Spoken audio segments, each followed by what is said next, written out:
ঘটনাটি একদম রিসেন্ট ঘটেছে বলতে হবে, কিন্তু সঙ্গত কারণে এক্স্যাক্ট গ্রামের নাম এবং এই ঘটনার সাথে সম্পর্কযুক্ত যে ব্যক্তিবর্গ রয়েছেন তাদের ছদ্মনাম আমরা ব্যবহার করব। গ্রামের নাম আমরা বলতে পারছি না, যদি বলি এটা নিয়ে আরও সমস্যার সৃষ্টি হবে, এলাকা ভিত্তিক কিছু সমস্যার সৃষ্টি হতে পারে। আর ছদ্মনামই আমরা ব্যবহার করব যে ব্যক্তিবর্গ রয়েছেন, এটা বিভিন্ন পরিস্থিতির আলোকেই আমরা করতে বাধ্য হচ্ছি। তো চলুন শুরু করি। এই যে কুষ্টিয়া জেলা, এই কুষ্টিয়া জেলার বড় একটা অংশ জুড়ে কিন্তু গড়াই নদীর সংযোগ রয়েছে। যেই গ্রামে ঘটনাটি ঘটেছিল এই গ্রামটিও কিন্তু সদর উপজেলার কোনো একটা ইউনিয়নের গ্রাম। যেই গ্রামে ঘটেছিল সেই গ্রামে একটা পরিবার, এই পরিবারের কর্তার নাম মোহাম্মদ বনিয়ামিন, ওনার এক ছেলে এক মেয়ে, সুখের সংসার। মেয়ের বয়স 18 কি 20 বছর। মেয়ের কথাবার্তা চলছে, একদম সহজ সরল শান্ত প্রকৃতির একটা মেয়ে। কারোর সাথে উঁচু গলায় কথা বলেছে কখনো এমনটা আসলে শোনা যায়নি। হঠাৎ করে দেখা গেল যে এই মেয়েটা আগের থেকে দিন দিন শুকিয়ে যাচ্ছে এবং উচ্ছৃঙ্খল আচরণ করছে। যে মেয়েটা কারোর সাথে উঁচু গলায় কথা বলতো না সেই মেয়েটা গালিগালাজ শুরু করেছে। এটা কিন্তু অল্প কয়েকদিনের ব্যবধানে শুরু হয়েছে। কয়েকদিন এরকম আচরণ মানুষ তো দেখছে, তারা তো অবাক। সুমি তো এরকম করে না। তার মেয়ের নামটা সুমি ছিল। হঠাৎ করেই সুমি রক্ত বমি শুরু করে। এদিকে শুরুর দিকে এই ধরনের আচরণের কারণে উনি অবশ্য কোনো ডাক্তার দেখান নাই, কোনো কবিরাজ দেখান নাই, কিন্তু রক্ত বমি যখন শুরু করতে থাকে তখন কুষ্টিয়া সদর হসপিটালে নিয়ে যাওয়া হয়। এরপর কুষ্টিয়ায় যে সমস্ত নামকরা ক্লিনিক রয়েছে সেখানেও নিয়ে যাওয়া হয়, অনেক টেস্ট করা হয়। ডাক্তার কিছুই ধরতে পারেন না যে আসলে কি হয়েছিল। এভাবে বেশ কিছুদিন বলতে মাসখানেকও যায় নাই, এরকম একটা সময়ের মধ্যে ডাক্তার একটা সমস্যা ধরতে পারেন। সেটা হচ্ছে এই মেয়েটার যে কোষের সেল রয়েছে এইগুলো আসলে পানি ধারণ করে রাখতে পারছে না, ডিহাইড্রেট হয়ে যাচ্ছে। আর এই কারণে তার শরীরটাও দিন দিন শুকিয়ে যাচ্ছে। কিন্তু কেন এই সমস্যা হয়েছে, কোন রোগের কারণে হয়েছে, এটা ডাক্তাররা ধরতে পারছে না। তার শরীর থেকে মনে হচ্ছে সব পানি কেউ শুষে নিয়ে যাচ্ছে। শুধু তাই না, তার যে অঙ্গ প্রত্যঙ্গ এটাও শুকিয়ে যাচ্ছে, শুকিয়ে ছোট হয়ে যাচ্ছে। এটা তো আসলে হবার কথা না। ডাক্তাররাও অবাক যে এরকম সমস্যা কেন হচ্ছে। যখন মেয়েটার মা বাবা এই ঘটনা জানতে পারলেন তারা তো কান্নাকাটি করছে। হ্যাঁ, তাদের সংসারে ওই রকম অভাব অনটন নাই, কিন্তু এই ব্যাধির যে চিকিৎসা করাবেন, যে ব্যাধিটাই জানা যাচ্ছে না আসলে কি, এই চিকিৎসা ব্যয় তো মেটানো ওনাদের পক্ষে সম্ভব না। সুখের সংসারে ভয়ঙ্কর কালো মেঘ জমে যায়। তারা বুঝতেই পারলো না অল্প কয়েকদিনের মধ্যে কিসের থেকে কি হয়ে গেল। ডাক্তার রোগ ধরতে পারে না। এভাবে 1 মাসের মাথায়, 1 মাসও হয়নি পুরোপুরি, মেয়েটা শেষ নিঃশ্বাস ত্যাগ করে। মেয়েটাও জানতে পারলো না সে কোন রোগে মারা গেল। কি নিষ্ঠুর। এরপর কেটে যায় প্রায় 6 মাস। এই বনিয়ামিন চাচার বাড়ির পাশে তার মেয়ের বয়সী 2টো মেয়ে ছিল। একজনের নাম নীলিমা, আরেকজনের নাম সাদিয়া। এই নীলিমা ছিল এই বনিয়ামিন চাচার আত্মীয়, চাচাতো বোনের ছেলের বউ। আর সাদিয়া ছিল চাচাতো ভাইয়ের বউ। দুজনের বয়সই কম ছিল আর কি। তো যাই হোক, এরা তো নিজেদের মধ্যে আত্মীয়। 6 মাস পার হওয়ার পর এই দুইজনের সাথে সেম সমস্যা দেখা দিল, ঠিক সুমির মতোই সমস্যা। এরাও চিৎকার চেঁচামেচি, উচ্ছৃঙ্খল আচরণ, রক্ত বমি হচ্ছে, শুকিয়ে যাচ্ছে। ডাক্তাররাও কোনো রোগ খুঁজে পায় না। ডাক্তাররা এতটুকু ধরতে পেরেছিলেন যে তাদের শরীর ভেতর থেকে পানি শূন্য হয়ে যাচ্ছে, এছাড়া আর কিছুই ধরতে পারছিলেন না। এরাও কিন্তু মৃত্যুর দিকে এগিয়ে যাচ্ছে দিনকে দিন, কারণ সুমিও বাঁচতে পারেনি এই সমস্যার কারণে। এলাকাবাসী, আত্মীয় স্বজন সবাই চিন্তা করে যে সুমির সাথে এরকম হলো, এরপরে এই দুজনের সাথে হলো, ঘটনা কি, এর কারণ কি। এরপর সাদিয়ার মা ঠিক করেন যে ডাক্তার দিয়ে হবে না, আমরা ভালো একজন কবিরাজের কাছে নিয়ে যাই। সাদিয়াকে কবিরাজের কাছে নিয়ে গেলে হয়তো সে কিছু বলতে পারবে। তো সাদিয়ার পরিবার সাদিয়াকে একজন ভালো কবিরাজের কাছে নিয়ে যায়। কবিরাজের কাছে নিয়ে যাওয়ার পর কবিরাজ তো সাদিয়াকে দেখে চমকে ওঠে। কবিরাজ বলে, হায় আল্লাহ, এ কি অবস্থা, এই মেয়েকে তো মরণ বান মারা হয়েছে। এই কথা শুনে সাদিয়ার বাবা হাউমাউ করে কান্নাকাটি শুরু করে, সাদিয়ার মাও কান্নাকাটি করতে থাকে। তখন সাদিয়ার মা বাবা কবিরাজকে অনুরোধ করে যে আপনি কোনো একটা ব্যবস্থা করেন। তখন কবিরাজ বলে যে এটা এমন এক জটিল বিষয় হয়ে গেছে, আমি এই বিদ্যা যদি প্রয়োগ করি লাভ হবে না, বরং সময় নষ্ট হবে। হয়তো আমি 7 দিনের একটা চিকিৎসা দেবো, 14 দিনের চিকিৎসা দেবো বা 21 দিনের চিকিৎসা দিব, এতে করে সময় নষ্ট হবে, কোনো লাভ হবে না। এর থেকে ভালো যে আমার থেকে ভালো কাজ জানেন এমন কোনো হুজুর যদি দেখাতে পারেন সেটাই ভালো হয়। আপনারা চলে যান, দ্রুত হুজুরের সন্ধান করেন। ওনারা তো দ্রুত হুজুরের সন্ধান করতে থাকেন। এরপর ভালো একজন হুজুরের সন্ধান পান।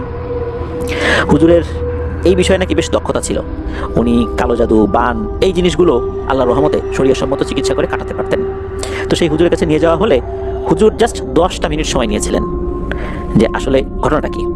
10 মিনিট পর হুজুর যেটা বললেন, এটা শোনার পর এই সাদিয়ার মা বাবার তো মাথায় আকাশ ভেঙে পড়ে। হুজুর জানান, এই যে 6 মাস আগে মারা যাওয়া যে সুমি, তারপর সাদিয়া, নীলিমা, এদের 3জনেরই হচ্ছে তুলা রাশি। আর এই 3জনকেই এক ভয়ঙ্কর মরণ বান মারা হয়েছে।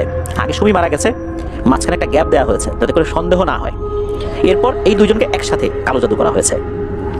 আর এই কাজটা করেছে হচ্ছে এই নীলিমার শাশুড়ি। নীলিমার শাশুড়ি এই কাজটি করেছে, কারণ নীলিমার শাশুড়ির যে মেয়ে, তার সন্তানাদি হয় না। তার সন্তানাদি হওয়ার জন্য কোনো এক কবিরাজ বলেছে, তান্ত্রিক কবিরাজ আর কি, যে 3টা তুলা রাশির মেয়েকে বান মেরে মেরে ফেলতে হবে। এটাকে একটা পিশাচ বলি হিসাবে নেবে। এরপর সে সন্তান হবার জন্য একটা কাজ করে দেবে, তারপর নাকি তার সন্তান হবে। নিজের মেয়ের সন্তান হবার জন্য 3টা নিরীহ নিরপরাধ মেয়েকে মরণ বান মারিয়েছে ওই তান্ত্রিককে দিয়ে।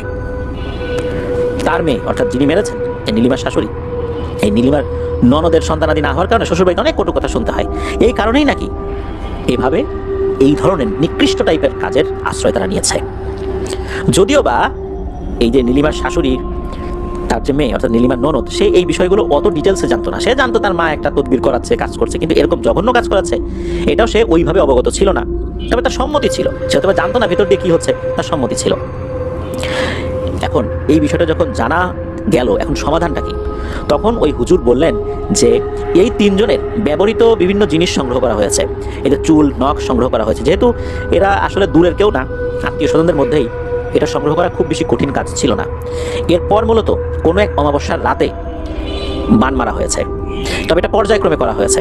প্রথমে মারা যাবে সুমি, এর 6 মাস পর থেকে এই 2জনের সাথে সমস্যা শুরু হবে। এই 2জনের সাথে যখন সমস্যা শুরু হবে, তখন এরাও মারা যাবে। মাঝখানে 6 মাসের গ্যাপ, মানুষ অনেক কিছু ভুলে যাবে। তো হুজুর জানান যে এই জিনিসগুলো সংগ্রহ করা হয়েছে, এটা প্রত্যেকের বাড়িতেই আছে। আর একটা জিনিস একটা বট গাছের নিচে পুঁতে রাখা হয়েছে, দ্রুত সেগুলো উদ্ধার করতে হবে, সময় নাই। হুজুর বলেছেন যে সামনে অমাবস্যা আসতে মাত্র কয়েকদিন বাকি। এই অমাবস্যাতেই মূলত এই 2জন মারা যাবে। তাদেরকে আসলে হত্যা করা হবে, কোনো একটা ভয়ঙ্কর পিশাচ শ্রেণীর জিন এসে তাদেরকে হত্যা করে যাবে, যেভাবে সুমিকেও করেছিল। সত্যি প্রথমে নীলিমা, তারপর সাদিয়া, এদের বাসায় তল্লাশি চালিয়ে তাদের ঘরের ভেতর থেকে লাল কাপড়ে পেঁচানো একটা পুটলি উদ্ধার করা হয়। এর ভিতরে যেই জিনিসগুলো ছিল এগুলো ম্যাক্সিমামই নষ্ট হয়ে গিয়েছিল। তবে ব্যবহৃত কিছু জামা কাপড়ের টুকরো ছিল, মাথার চুল ছিল, শুকনো রক্ত, এই রক্তগুলো নাকি পাঠা বলি দেওয়ার রক্ত, শ্মশানের ছাই, গরুর 3টি চোখ, এগুলো যদিও নষ্ট হয়ে গেছে, তবে হুজুর বলেছিলেন যে এর ভিতরে এই উপকরণগুলো রয়েছে। তো সবার বাসা থেকে এটা উদ্ধার করা হয়। যদিও বা সুমি মারা গিয়েছিল, তারপরও তার বাসা থেকে উদ্ধার করা হয়েছিল এগুলো। এরপর বট গাছের নিচ থেকে অন্য উপকরণগুলো উদ্ধার করা হয়, এগুলো নষ্ট করা হয়। এরপর হুজুর আরও একটা কাজ করেন, উনি একটা বিশেষ রুম চান, ওই রুমের মধ্যে উনি বসবেন। উনি যখন ওই রুমের মধ্যে বসেন, তখন কিন্তু বলে দিয়েছিলেন আগেই যে সবাই ঘরের মধ্যে থাকেন, পবিত্র কোরআন তেলাওয়াত করতে থাকবেন। মনে হয় বাইরে ঝড় তুফান হচ্ছে, আসলে ওগুলো কিছুই না, কিন্তু আপনারা বাইরে বের হবেন না। বাইরে বের হলে বিপদ, যেই বের হবে সে একটা ক্ষতির মধ্যে পড়ে যাবে। এই জন্য কেউ বের হবেন না, যখন সব কিছু স্বাভাবিক হয়ে যাবে এরপর বের হবেন। সেটাই করা হয়। উনি আসলে ওখানে বসে কী করেছিলেন এটা জানা যায় না। তবে এরপর উনি যেটা করেন সেটা হচ্ছে কিছু পানি, কিছু তেল, এগুলো উনি পরে দিয়েছিলেন নীলিমা এবং সাদিয়ার জন্য। তারা এগুলো ব্যবহার করেন, আল্লাহর রহমতে সুস্থ হয়ে যান। এখানে একটা কথা বলে রাখা ভালো, এই যে নীলিমার শাশুড়ি, উনি কিন্তু বুঝতে পেরেছিলেন যে ঘটনা কী ঘটতে যাচ্ছে, উনি পালিয়েছিলেন। এটা যখন আরও ব্যাপকভাবে জানাজানি হয়ে যায়, তখন এলাকাবাসী নীলিমার যেই পরিবার আছে আর কি, এই যে শ্বশুর শাশুড়ি বা এরা আছে, এদের সবাইকে গ্রাম থেকে বিতাড়িত করে। এটাই ছিল ঘটনা। নীলিমা, সাদিয়া এখন ভালো আছে। তবে আফসোস সুমির জন্য, কি কষ্ট পেয়ে মেয়েটা মারা গেল, কত জঘন্যভাবে তাকে হত্যা করা হলো। মেয়েটা জানলই না তার অপরাধ কি। কিয়ামতের আগে এই ধরনের মৃত্যু অনেক বেড়ে যাবে। যে হত্যা করছে সেও বলতে পারবে না যাকে হত্যা করছে তার অপরাধ কি। আর যিনি হত্যাকাণ্ডের শিকার হচ্ছেন উনিও জানেন না ওনার অপরাধ কি, কোন অপরাধে তাকে হত্যা করা হচ্ছে। কিয়ামতের আগে এই ধরনের মৃত্যুগুলো অনেক বেড়ে যাবে। প্রিয় লিসেনার্স, এই যে এই ধরনের ঘটনা, সন্তান হয় না, এর জন্য কালো জাদুর আশ্রয় না, আমরা কিন্তু এরকম অনেক দেখি আশেপাশে। অনেকেই সন্তান হওয়ার জন্য, ছেলে সন্তান হওয়ার জন্য কত ধরনের তদবির করছেন। এগুলো আল্লাহর দান, আল্লাহর সিদ্ধান্তে সন্তুষ্ট থাকতে হবে। আল্লাহ তাআলা যাকে যেটা দেবেন সেটাতেই সন্তুষ্ট থাকতে হবে। হ্যাঁ, চিকিৎসা করানো যেতে পারে শরিয়া সম্মতভাবে, তারপর মেডিকেল ট্রিটমেন্ট তো রয়েছে, এরপর আল্লাহ না দিলে সবর করতে হবে। নিশ্চয়ই আল্লাহ এর মধ্যে কোনো একটা ভালাই দেখেছেন। আল্লাহ আমাদেরকে বুঝার তৌফিক দান করুন। প্রিয় লিসেনার্স, চলুন চলে যাব আমাদের এবারের থার্সডে নাইটের 188তম আয়োজনের ষষ্ঠ এবং শেষ ঘটনায়।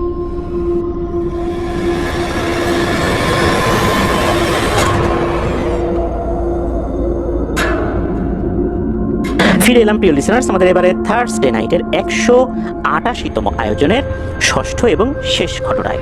প্রিয় লিসেনার্স, ঘটনাগুলো কেমন লাগছে তা জানিয়ে এই ভিডিওর কমেন্ট সেকশনে কমেন্ট করতে ভুলবেন না। এছাড়া আমাদের ফেসবুক পেজ আর গ্রুপ তো রয়েছে আপনাদের হরর নামে, সেখানে গিয়েও আপনারা আপনাদের মতামত জানাতে পারেন। প্রিয় লিসেনার্স, আপনাদের জানা বা আপনাদের সাথে ঘটে যাওয়া সত্য ভয়ের ঘটনাগুলো আমাদেরকে লিখে বা রেকর্ড করে afnanthehorrorworldmedia@gmail.com এই ইমেল অ্যাড্রেসে পাঠাতে পারেন। ইমেল অ্যাড্রেসের স্পেলিংটা বলে দিচ্ছি, AFNANTHEHORRORWORLDBD afnanthehorrorworldmedia@gmail.com। স্পেলিংটাও আমরা আমাদের ভিডিও ডেসক্রিপশনে দিয়ে রেখেছি, সেখানে গিয়ে স্পেলিংটা চেক করে নিতে পারবেন। প্রিয় লিসেনার্স, এই ভিডিও লাইক বাটন প্রেস করতে ভুলবেন না। ভিডিও লিঙ্কটা বেশি বেশি করে শেয়ার করতে পারেন অনুরোধ করছি, যাতে করে অনেকেই আফনান দ্য হরর ওয়ার্ল্ড সম্পর্কে জানতে পারে, তারাও আমাদেরকে ঘটনা পাঠাতে উৎসাহিত হতে পারে। চলুন শুরু করি আজকের থার্সডে নাইটের 188তম আয়োজনের শেষ ঘটনা। এখন যে ঘটনাটি শেয়ার করবে, এই ঘটনাটি আমাদেরকে যিনি পাঠিয়েছেন তার নাম মনির হোসেন মেহেদি। ওনার বাড়ি নেত্রকোনা জেলার কলমাকান্দা উপজেলার একটি গ্রামে। উনি ঢাকার নাম করা একটি ই-কমার্সে কিউসি ডিপার্টমেন্টে কাজ করছেন। সময় খুবই কম পান। উনি জানিয়েছেন এই ঘটনাটি লিখতে ওনার 7 দিন সময় লেগেছে। ঘটনাটির নির্দিষ্ট কোনো সময় তারিখ বলা যাচ্ছে না। ঘটনাটি উনি ওনার নানার মুখ থেকে শুনেছেন, আর ওনার নানা আবার তার নানার মুখ থেকে শুনেছেন অনেক দিন আগে, কমপক্ষে 150 বছর তো হবেই। ওই সময় নেত্রকোনার যেই চতুর্দিকের পরিবেশ ছিল, সীমান্তবর্তী এলাকা, তো তখন তো বন জঙ্গল এগুলোতে বেশি পরিপূর্ণ ছিল। কিছু কাঁচা ঘর ছিল, পাকা ঘর আসলে ওভাবে দেখাই যেত না। মানুষজন পানির জন্য পুকুরের উপরই নির্ভর করত। ওই সময়ের প্রেক্ষাপটে ওই এলাকাগুলোতে, এমনিতেই তো নির্জন এলাকা, আর এখন থেকে প্রায় 150 বছর আগের পরিবেশ পরিস্থিতি একবার চিন্তা করুন। সূর্য ডোবার পরপরই নাকি গ্রামের বাতাসটাই বদলে যেত। বাতাস কেমন যেন ভারী হয়ে আসতো। দূরের জঙ্গল থেকে ভেসে আসতো এমন কিছু আওয়াজ, যা কোনো পশুর না, আবার মানুষেরও না। গ্রামের বয়োজ্যেষ্ঠরা নাকি বলতো, গ্রামে রাত নামলে আল্লাহর নাম ছাড়া অন্য কাউকে ডাকাডাকি করতে হয় না। অন্য কাউকে ডাকাডাকি বলতে দেখা গেল এমন একজন ব্যক্তিকে ডাকলো, তার রূপ ধরে কোনো একটা পিশাচ বা জিন এসে হাজির হয়েছে, তখন বিপদ। এই কারণে আর কি তারা এরকম কথা বলতেন। তো ঘটনাটা শুরু যেভাবে হলো সেটা হচ্ছে, এমনিতে কিন্তু শুরুর দিকে খুব একটা সমস্যা ছিল না। এমনি টুকিটাকি জিনভূত রিলেটেড বিষয় তো সবখানেই আছে, কিন্তু ভয়ঙ্কর ঘটনার সূত্রপাতটা যেভাবে হলো সেটা হচ্ছে, ওই গ্রামের একটা রাখাল ছেলে, তার বয়সের সময় 13-14 বছর ছিল আর কি। যতটুকু জানা যায় তার নাম ছিল মতলব মিয়া। গ্রামের দক্ষিণ দিকে ছিল ওর একটা গরু ছিল। ওই গরুর গলায় যে দড়ি, এই ছেলেটা শখ করে এই দড়ির 1 ফুট দূরত্বে ঝুনঝুনি বেঁধেছিল। মানে পুরো দড়ি জুড়েই, গরুর গলায় তো ঝুনঝুনি ছিলই, ওই পুরো দড়ি জুড়েই সে শখ করে ঝুনঝুনি বেঁধেছিল। এইরকম দড়ি কিন্তু অন্য কোনো গরুর গলায় ছিল না, আর এরকম দড়ি আসলে নর্মালি কেউ বানায়ও না। যদি কেউ শখ করে ওই ঝুনঝুনি বাঁধে 1 ফুট দূরে, এত লম্বা দড়ি 1 ফুট দূরে ঝুনঝুনি কে আর বাঁধবে, কার এত প্রয়োজন আছে? কিন্তু এই ছেলেটা এটা বেঁধেছিল। ওর একটা বেশ বড় ষাঁড় গরু ছিল, এটা নিয়ে এ প্রতিদিন মাঠে যেত। একদিন সে গিয়েছে, কিন্তু সন্ধ্যা হয়ে গেল, সে বাড়িতে ফেরত আসে না। ওই রাত্রে কিছু কিছু জায়গায় খোঁজাখুঁজি হয়েছে। রাত্রেবেলা তো কেউ আসলে নর্মালি ওই সময় কেউ ওইভাবে বের হতো না। সকালবেলা যখন বের হয়েছে, তখন ওই দড়িটা পাওয়া যায় কাছাকাছি থাকা একটা পুকুরের পাশে, যে পুকুরটা অনেকেই ব্যবহার করত। পুকুরের পাশে এই দড়িটা পাওয়া যায়, যে এই দড়িতে ঝুনঝুনি লাগানো আছে। আর এই দড়ি তো কার হতে পারে এটা তো সবাই জানে, গরুটা কিন্তু নাই। তবে গরুর পায়ের ছাপ একটা জায়গায় এসে মনে হয়েছে শেষ হয়ে গেছে। এরপরে এই জায়গায় একটা ভয়ঙ্কর টাইপের পায়ের ছাপ, এটা যে আসলে কোন ধরনের প্রাণীর পায়ের ছাপ, না মানুষ না কোনো প্রাণী, এটা বোঝা যাচ্ছে না। সাইজে বেশ বড়, আর কাছাকাছি থাকা একটা শিমুল গাছে নখের আঁচড় রয়েছে। এটা দেখেই মানুষ বুঝতে পারে কিছু একটা খারাপ অবশ্যই হয়েছে। এদিকে ওই মতলব মিয়াকে খোঁজা হচ্ছে, তাকে পাওয়া যায় না। 2 দিনের মাথায় মতলব মিয়ার সন্ধান পাওয়া যায় জঙ্গলের পাশে। তার দেহে আঘাতের কোনো চিহ্নই নাই। শরীর ছিল অস্বাভাবিক রকমের শুকনো, মানে মমি হয়ে গেছে এরকম আর কি। হাড়ের সাথে চামড়া লেপ্টে আছে, এতটা শুকিয়ে গেছে, ভেতরে কিছুই নাই, রক্ত তো নাই। গ্রামের একজন বৃদ্ধ, উনি বলে ওঠে, ওর শরীর থেকে সব খেয়ে নিছে রে। এটা বলার পর সবাই বুঝতে পারে যে ভয়ঙ্কর এক রক্ত চোষা পিশাচের খপ্পরে পড়েছিল। এই ঘটনার পর থেকে নাকি রাতের বেলা গরু ছাগল মাঝে মাঝে চিৎকার করে উঠত। অনেক সময় এমন অবস্থা হতো যে গোয়াল ঘরের দরজা ভেঙে বাইরে বেরিয়ে গেছে। তবে যেগুলো বাইরে বেরিয়ে যেত, এগুলোর মৃতদেহ পাওয়া যেত। এদের শরীরে সব কিছু অক্ষত থাকতো, কিন্তু শরীরে কোনো রক্তই থাকতো না, একদম শুকিয়ে যেত। এমনও কখনো কখনো হয়েছে যে বাড়িতে যে রান্নাঘর রয়েছে, রান্নাঘর তো ঘরের বাইরেই দেখা যায় আর কি, গ্রামে দেখা যায়, এখনো তো অনেক বাড়িতে এরকম দেখা যায়, রাতের বেলা হাঁড়ি পাতিলকে এই জন্য ছুঁড়ে ছুঁড়ে মারছে। আবার দেখা যায় যে ঘরের দরজার বাইরে নখের আঁচড় রয়েছে, মনে হচ্ছে কোনো হিংস্র প্রাণী দরজায় নখের আঁচড় দিয়ে রেখেছে। সবচেয়ে ভয়ঙ্কর ব্যাপার ছিল ভয়ঙ্কর ডাক। অনেকেই নাকি ডাক শুনেছে, পরিচিত কণ্ঠে বাড়ি থেকে কেউ ডাক দিত, দরজা খুললে কাউকে দেখা যেত না, এমন কিন্তু অনেক হয়েছে। তো এর মধ্যে অদ্ভুত ধরনের একটা ভয়ঙ্কর ঘটনা ঘটে, যার মাধ্যম দিয়ে মানুষের মৃত্যুর একটা আনুষ্ঠানিক যাত্রা শুরু হয়। মতলব মিয়ার মৃত্যু ছিল অনানুষ্ঠানিক যাত্রা, কেননা সবাই মনে করেছিল এরকম জিনভূতের খপ্পরে তো অনেকেই মারা যায়। একটা পুরো পরিবারের সাথে ঘটনাটি ঘটে। এই পরিবারের কর্তার নাম যতটুকু জানা যায় হাজী করিমউদ্দিনের বাড়ি। ওই সময়ে এই হাজী করিমউদ্দিন উনি হজ করে আসছিলেন, এই এত বছর আগে ওই সময় যেরকম প্রেক্ষাপট ছিল সেই প্রেক্ষাপটে হজ করে আসছিলেন আর কি। তো সকাল হয়ে যায়, তার বাড়িতে গৃহস্থ বাড়ি তো অনেক কাজের লোকজন তো আসে, তো তারা এসে জড়ো হয়েছে, বাড়ির দরজা কেউ খোলে না, এদিকে তারা ডাকাডাকি করছে, দরজা কেউ খোলে না। একটা সময় আরও লোকজন আশপাশ থেকে এসে জড়ো হয়, দরজা খোলে না কেন। সবার উপস্থিতিতে দরজা যখন ভাঙা হয় তখন দেখা গেল একটা ভয়ঙ্কর দৃশ্য। ওই বাড়িতে তো বেশ কয়েকটা ঘর ছিল, সব ঘরের লোকজন এক ঘরে এসে একটা বিছানার উপরে বসে রয়েছে। সবাই কিন্তু বসে আছে চোখ খোলা, সবার ঠোঁটে এক ধরনের হাসি। এই দৃশ্য দেখে তো গ্রামের কেউ কেউ জ্ঞান হারিয়ে পড়ে, সবাই এরকম হাসছে। কেউ কাছে গিয়ে যখন টাচ করেছে তখন বডিটা আস্তে করে নিচে পড়ে গেছে, বোঝা যাচ্ছে এরা সবাই মৃত। কিন্তু কি হয়েছিল, তারা যে ভয় পেয়ে মারা গেছে এমনটা কিন্তু মনে হচ্ছে না, তাদের মুখে এক ধরনের হাসি, তারা কোনো ভয় পায়নি, চেহারার মধ্যে কোনো আতঙ্কের ছাপই নাই। এই রহস্যটা কি? এই ঘটনার পর পুরো গ্রামে ভয়ঙ্কর এক আতঙ্ক ছড়িয়ে পড়ে যে এটা তো স্বাভাবিক কোনো পিশাচের কাজ না। মানুষ ভয় পেলে তার চোখে মুখে আতঙ্ক থাকবে, কিন্তু এখানে তো কোনো আতঙ্ক নেই। এদিকে মাগরিবের পরপরই কেউ আর বাড়ি থেকে বাইরে বের হয় না, এশার নামাজেও লোকজন যায় না। যিনি ইমাম সাহেব ছিলেন উনি মুয়াজ্জিন, উনি খাদেম, উনি ইমাম। তো উনি মসজিদের পাশেই থাকতেন একটা ঘরে, উনি ওই এশার নামাজে আর কোনো লোকজন পেতেন না, এমনকি মাগরিবের নামাজের সময় লোকজন পেতেন না, এমন একটা অবস্থা। ফজরের সময় লোকজন পাওয়া যেত, ফজর জোহর আসরে 3 ওয়াক্তে লোকজন পাওয়া যেত, বিশেষ করে এই সমস্যা শুরু হওয়ার পরে।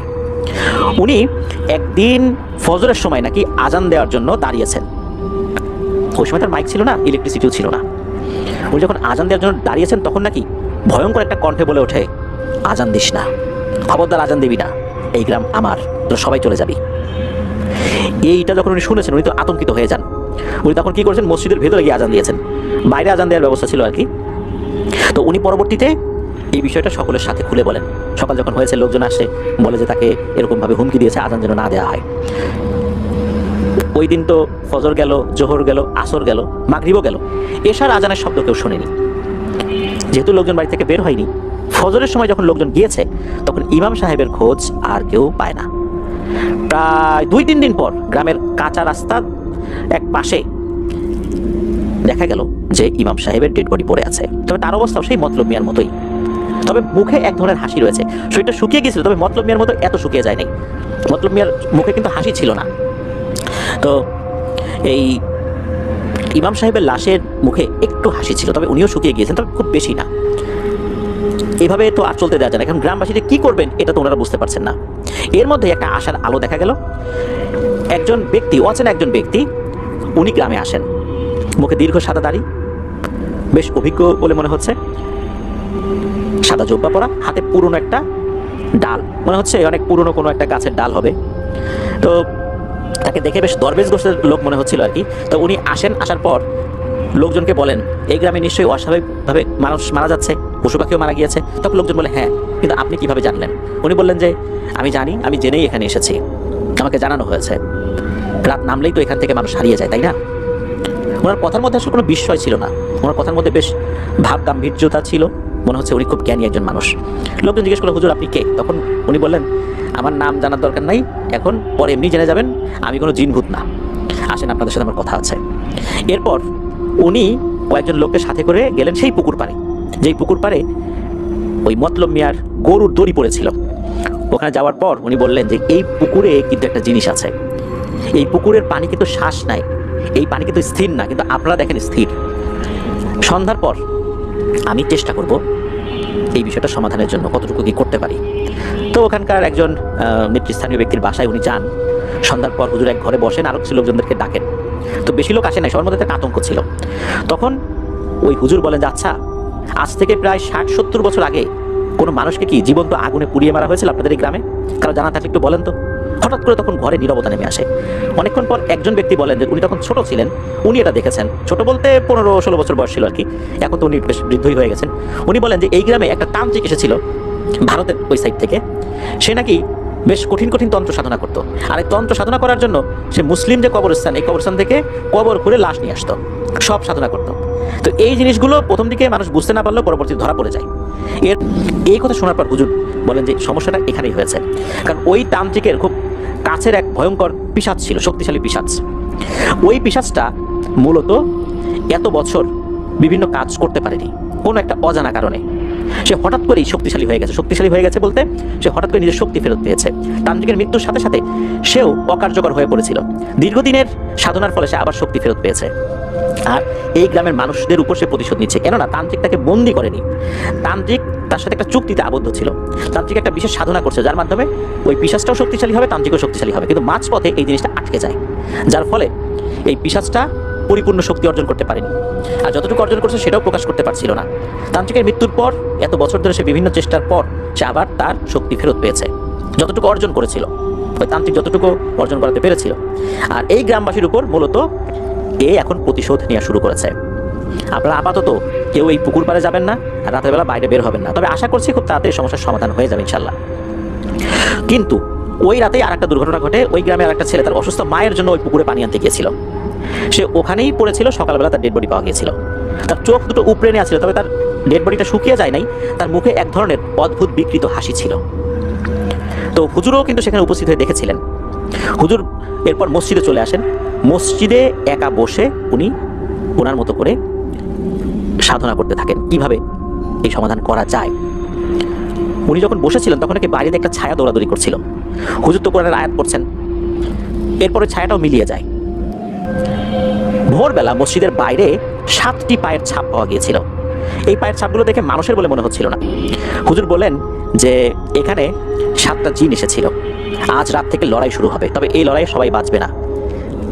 যিনি মারা যাবেন তিনি শহীদ হবেন, যিনি বাঁচবেন তিনি গাজী হয়ে বেঁচে থাকবেন ইনশাল্লাহ। এ কথা বলার পর হুজুর অন্যদেরকে চলে যেতে বলেন। উনি বললেন যে আমাকে আপাতত এখানে কাজ করতে দেন। তবে ওই রাতেও আসলে পরিপূর্ণভাবে সমাধান হয়নি। 2টো রাত পার হয়েছিল। ওই 2 রাতে প্রায় 3 জন লোকের মৃত্যু হয়েছিল। একজন বৃদ্ধ লোক নিজের ঘরের ভেতরেই বসে মারা যায়। উনি বসা অবস্থায় ছিল, তার পিঠটা দেয়ালের দিকে ঠেস দেওয়া ছিল আর কি। আর একজন মহিলা মারা গিয়েছিল, একজন শিশু মারা গিয়েছিল। তবে তাদের বডিটা স্বাভাবিক থাকলেও মুখে একজনের হাসি ছিল, চোখ খোলা অবস্থায় ছিল। এটা যে কি কারণে হচ্ছে, তারা ভয় পাচ্ছে না কিন্তু মারা যাচ্ছে, এই বিষয়টা জানা যায়নি। তারপর হুজুর এক সময় সকালবেলা এসে বলেন আলহামদুলিল্লাহ সমস্যার সমাধান হয়েছে। ওনার লাঠির মাথায় রক্তের দাগ শুকিয়ে গেছে, এটা মানুষজন দেখতে পারলো। তো উনি যেটা বললেন সেটা হচ্ছে যে উনি বিশেষ একটা পদ্ধতিতে 7টা জিনকে ডেকে নিয়ে এসেছিলেন, যারা ছিল খুবই শক্তিশালী, এই পিশাচটার সাথে যুদ্ধ করার উপযোগী। মূলত এই পিশাচটা পাশে থাকা জঙ্গল আর এই পুকুর, এই জায়গাটাতেই আস্তানা গেড়েছে।